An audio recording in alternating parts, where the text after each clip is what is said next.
അപ്പോ നീ നാട്ടിൽ വരുന്നതിന് മുമ്പ് ജീവന്റെ യാത്രകളിലൊക്കെ ശരവണനുണ്ടായിരുന്നല്ലേ? ആ അപ്പടിയല്ല ഇല്ല സാർ. അയാൾക്ക് ശത്രുക്കൾ ആരെങ്കിലും ഉണ്ടായിരുന്നു? അയാളെ കൊല്ലാൻ നടക്കുന്നവരോ ഇല്ലാതാക്കാൻ നടക്കുന്നവരോ? ഇല്ല സാർ, അപ്പടി ആരുമില്ല. അയാൾക്ക് പ്രത്യേകിച്ച് വല്ല ശീലങ്ങളുണ്ടായിരുന്നു? അല്ല, രാത്രിയിൽ ഉറങ്ങാതിരിക്കുക, രാത്രി അസമയങ്ങളിൽ വണ്ടിയെടുത്ത് കറങ്ങാൻ പോവുക, അങ്ങനെ എന്തെങ്കിലും? അപ്പടി ഒന്നുമില്ല സാർ.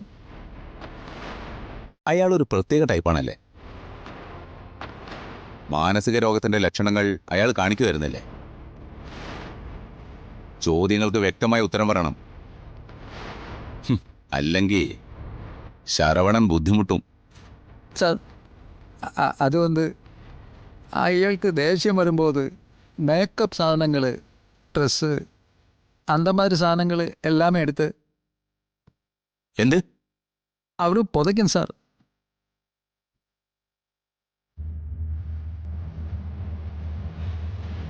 പുതയ്ക്ക് തന്നെ കുഴിച്ചിടും സാർ. ഓ, കുഴി കുത്തി മൂടുന്ന ശീലമുണ്ട്. പിന്നെ പിന്നെ ഒന്നുമില്ല സാർ. ജീവൻ എത്ര കാലമായി നിങ്ങളുടെ താമസം തുടങ്ങിയിട്ട്? കുറച്ച് നാളത്തെ ആയിട്ടുള്ളൂ സാർ. ഇതിനു മുമ്പ് അയാൾ അവിടെ താമസിച്ചിരുന്നേ? സാർ അത് അവർക്ക് ട്രീറ്റ്മെന്റ് നടന്ന ഹോസ്പിറ്റലില്ല, അവർക്ക് ഒരു വീട് ഇருக்கு, അங்கேயா ജീവൻ സാർ തങ്ങി இருக்குது. അല്ല, തനിക്ക് വീടറിയാമോ? தெரியும் സാർ.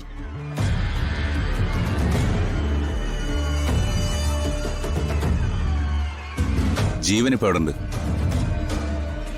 അത് தெரியாது സാർ.